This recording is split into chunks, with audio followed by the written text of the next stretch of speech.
What is crack, everyone? It's Nathan here, aka the Rambling Kern, and head instructor of Kern School of Combat. So a slightly different video today. I wanted to go over how I constructed a axe and knife throwing target. Basically a target for throwing all sorts of weapons into. Throwing weapons were very important throughout Irish history, and they're also just very fun to practice and train with. So I wanted to show you some ways of making a stand for them, and how I went about doing it, and the process that I went through in order to get the target right, but also how you can go about making one yourself and doing one on a bit of a budget, which is how I did it. So the first most important thing for you to decide when you're creating a target like this is A, what you're going to throw, and B, what you're going to throw into. So for me, it will be spears, axes, knives, and maybe a handful of other things. So I need something that's robust enough to put up with those being thrown into them, but also something that will last long, and something that will be able to stay intact if it's outdoors. So for me, I am using a log round. I'll just show you a picture of now.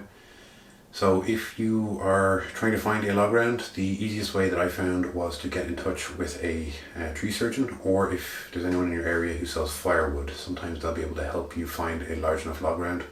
Really, the wider the better, just a larger target face to work on. If they're small, you'll generally just tend to wear through them a lot quicker. Anything that's 6 inches or thicker, I'd recommend. This one's almost a foot thick, and as you can see from the picture here for scale, we have the banana for scale, so I think the rough dimensions of it are roughly 3 foot by 4 foot, so considerably big target face, but as a result quite heavy. So if you're going with a log round, I would recommend that you go for softwoods. Cottonwood has been top of the list for many people, recommendations to me. I managed to get cedar, it's a close second. Generally, softwood is something that you really wanted to try to get hold of. The other thing as well is that you want to soak the log when you have it, if it's not being left outdoors, and even if it is, it can really help as well. Basically, this makes the target a bit spongier, and it's kind of like a dartboard, kind of self-healing, so basically it just won't crack, and it gets a bit spongier, so the surface will tend to close over a bit better.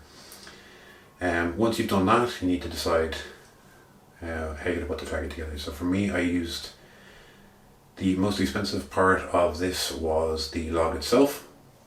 It set me back about €50, I believe, and then the only thing I spent money on was the wing nuts and the washers. That was it. Everything else was from previous projects. I would say all in all, if you were to do it, it might set you back another kind of extra €10. Entire cost for me worked out as roughly about €60. So fantastic for you getting out of it. Like I said, can be used for a multitude of different things. I made a very simple tripod stand. I would have and should have probably made it a little bit taller. However, I was using salvaged bits of woods. All of the wood that I used had been or was to be used for outdoor use. If you're getting wood, I do recommend you do that. I will be staining the frame itself for future use, just to avoid it rotting when being left outside, especially through Irish winter. If you have any questions on the construction, do let me know. I'm going to list the materials on screen for you as well, and then I'm going to show you a little video of a quick rundown of how I made the target itself. So this is the parts list. As I mentioned, this is all pretty much salvaged material. Most of the wood was actually taken from either previous projects or from local skips in my neighbourhood. If you want to pause here, you'll be able to see the list, and if of course you have any questions, feel free to get in touch and I can give you a more extensive rundown of how and what I used for it. So here I am with my wonderful assistant.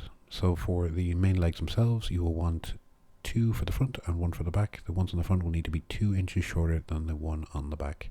And for the height, I recommend roughly shoulder height. Next, you're going to want to measure down roughly about 2 inches from the top and drill a hole through all 3 at the same distance. This is what your threaded bar is going to go through.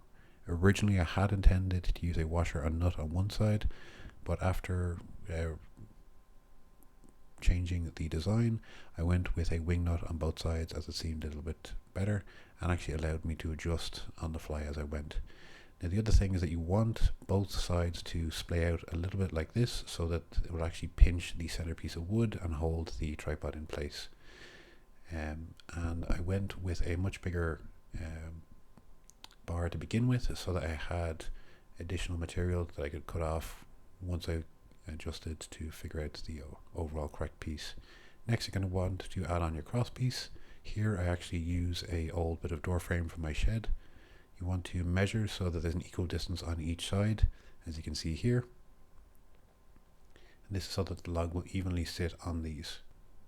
Next I just cut off the corner of the back support piece. That was, as you can see here, so that it wouldn't push on the target face and actually push it off as I was folding and opening the legs. Next up, I pre-drilled the support piece on the back. So one of the important things you need to do, obviously with a large log, especially with the 1.5, which is probably in excess of 100 kilos, is to make sure that it is actually fixed onto the target itself. So whatever way you decide to do, make sure you're going to drill and have it drilled onto the back of the target. And I do highly recommend this for safety. It also means if the whole target itself falls over, that it will all fall in one piece and there's no risk of it falling onto you. As you can see here, I lay the target down and actually drilled and attached the target itself onto the tripod on the ground, and then placed the legs in the ground and hoisted it up from here.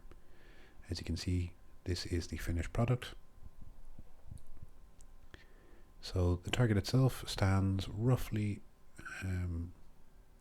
about 5 foot off the ground. It's a little bit shorter than I would have liked, mainly just because I am quite tall. I have the leg propped back here, buried slightly into the ground. Now I did add these 2 additional supports on the back here, as due to the weight of the log it was actually pulling out of the target when I lifted it, and added in a few extra screws just to make sure that it wasn't going anywhere. As I said, this log probably weighs in excess of 100 kilos. So very simple, straightforward design, and I do hope you enjoyed it. And next up you're going to see the important part of me actually throwing a few objects into the target.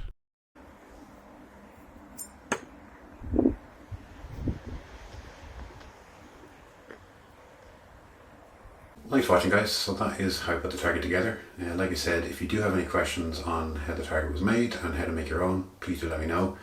There's many different ways of making targets similar to this. I know there's log ends, log rounds, and all sorts of different ways of doing them. This is just the way I went about doing it, and it seemed to work really well. I know some people also use boards. However, with the cost of timber at the moment, I found this was the most cost-effective solution for me, and it gives me a target that I can use, like I said, for a multitude of things, not just axes and knives, but spears and other weapons that will be coming down the line. If you're interested in seeing videos of me actually throwing things and learning the process of throwing, feel free to let me know as well. I'm more than happy to do that too.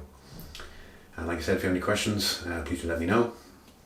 I do hope to do a number of tests in the coming future. I may even set up a Patreon so that I can start to fund some weapon tests and actually show you guys some more in-depth weapon training and weapon tests with this target and with a multitude of other things as well. So once again, I really hope you enjoyed, and if you have any questions, let me know below. Please do like, comment and subscribe. Really closing in on that 1,000 subs, and really supporting all this. Really appreciate all the support, I should say. Thank you once again, guys. And so long.